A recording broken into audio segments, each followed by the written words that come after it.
عين عمران مدينة عريقة كانت تسمى قبل الاستعمار عمران نسبة لقبيلة أمازيغية، وعند الاستعمار كانت تسمى رابلي، وبعد الاستقلال تم تسميتها مشايعة. عين عمران شهدت المقاومة والثورة كباقي البلديات في هذه البلاد، وأولادها كانوا أبطالا. واليوم أحكي لكم عن البطل المغوار الذي ترعرع بين أولاد زياد وعين عمران، وإليكم قصته. أنصتوا لي جيدا، فرنسا طغت وفي حدودها تعدت، وجب علينا أن نوقف عند حدها. أجل، وجب علينا حماية هذا الوطن، لكن كيف سنقوم بذلك؟ دعوني أذهب معكم للجهاد.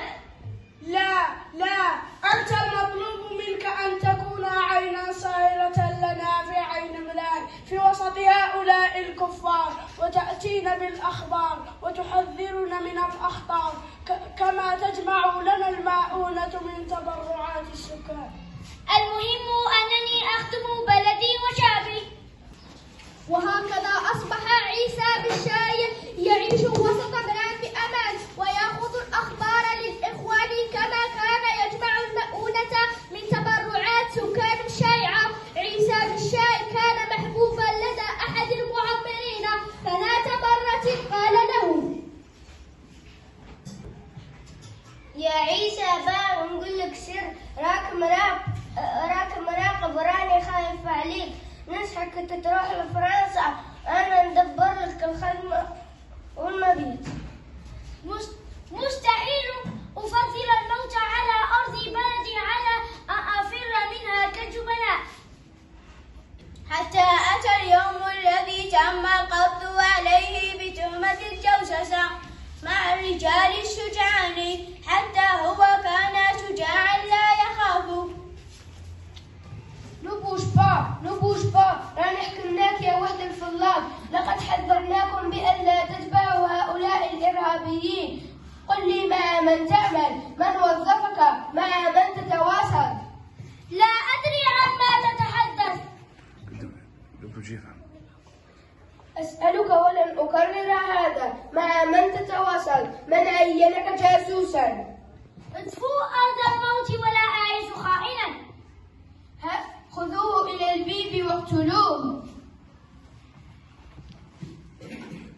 أخذوه للبيب، والبيب هو واد في عين عمران، وعذبوه أشد العذاب.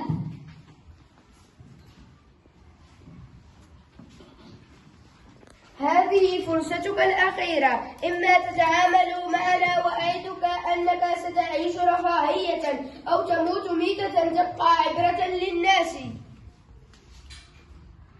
عذبوني فلا أخاف التعذيب، واقتلوني فلا أهاب الموت، فكم أنا محظوظا سأقتل من أجل ديني العظيم ووطني الغرب.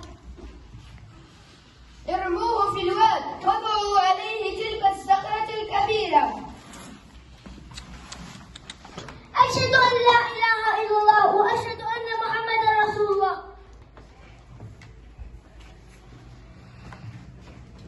ولا تحسبن الذين قتلوا في سبيل الله أمواتا، بل أحياء عند ربهم يرزقون.